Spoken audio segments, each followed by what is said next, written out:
Alors bonjour tout le monde, j'espère que vous allez bien. Donc aujourd'hui,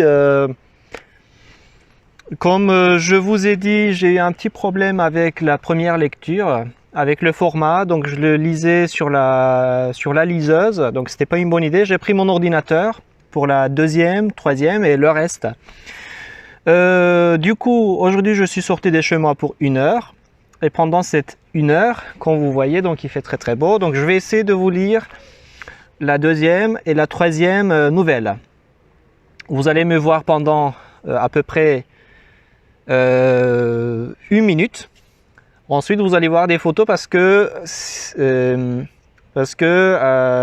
le fichier serait très très lourd si je me filmais pendant toute la lecture. Voilà.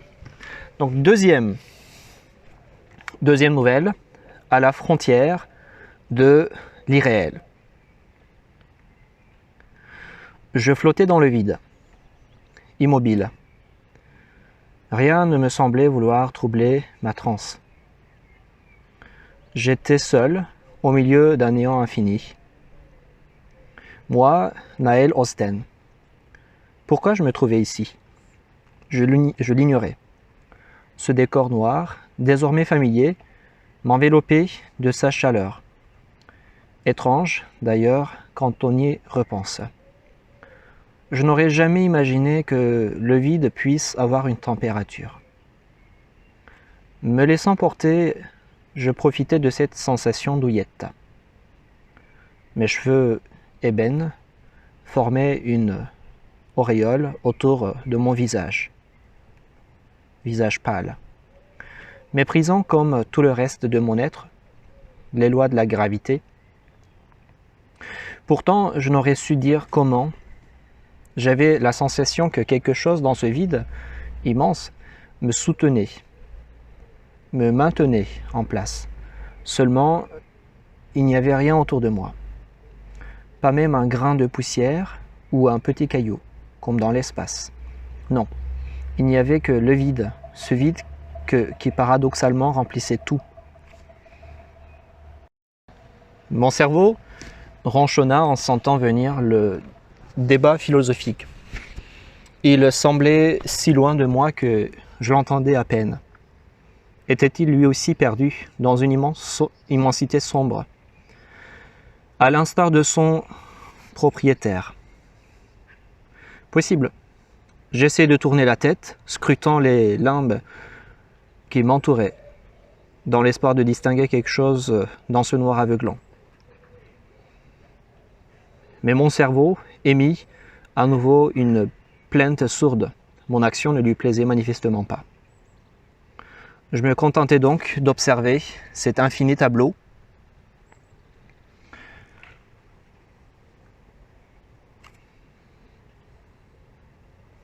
Noir. Immobile, osant à peine respirer de peur de troubler le silence religieux de ce lieu. On ne le voit pas non plus, le silence. Et pourtant, il est toujours là, tapis dans l'ombre, attendant le moment propice pour faire son entrée en scène. Il est parfois lourd, parfois porteur de sens, et parfois il est juste là, parce qu'on en a envie.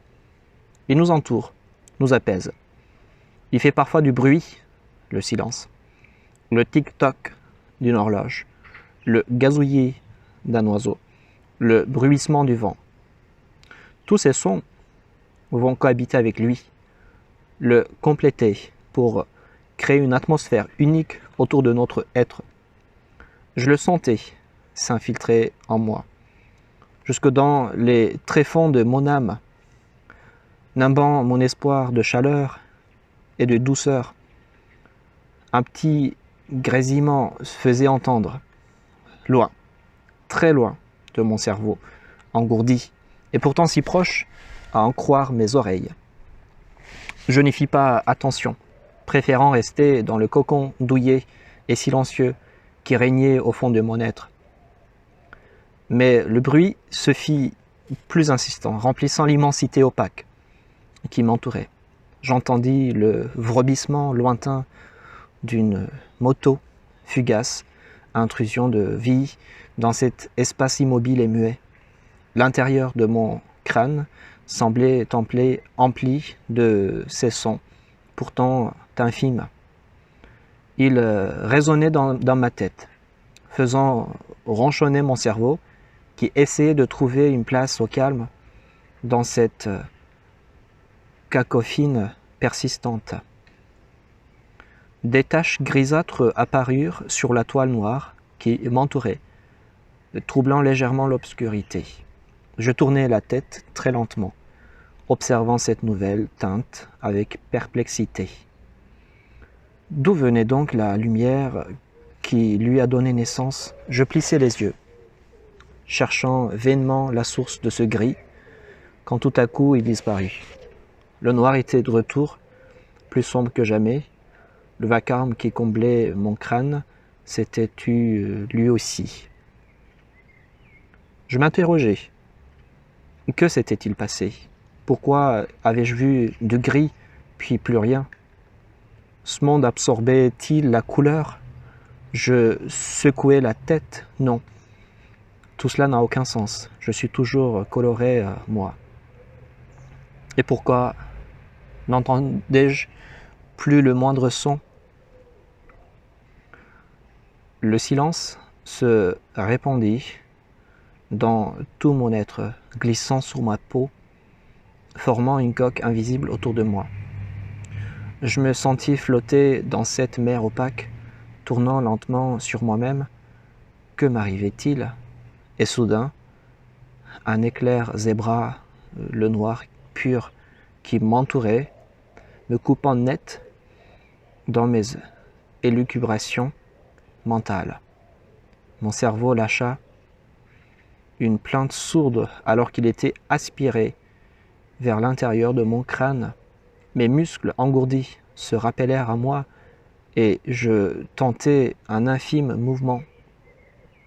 Ma peau glissa sur ce qui semblait être de tissu. L'obscurité avait pris une teinte grisée, parsemée çà et là de taches lumineuses et colorées.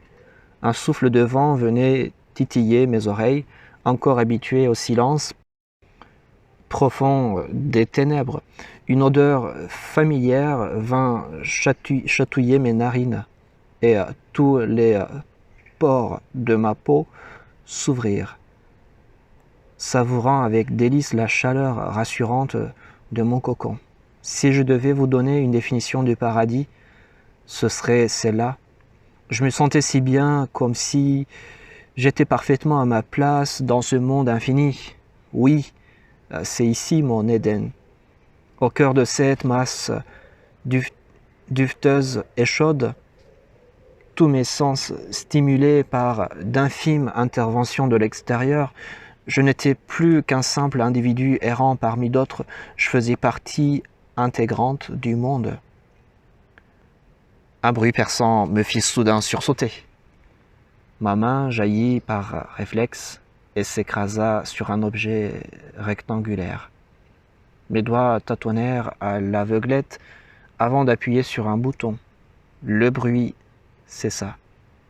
Je poussai un soupir de soulagement et laissai mon bras retomber le long de mon corps. Je levai péniblement la tête et papillonnai des paupières. Mes yeux se dirigèrent avec lassitude vers l'éclairage vert du fameux objet. 7h15. Il est temps d'affronter le monde extérieur.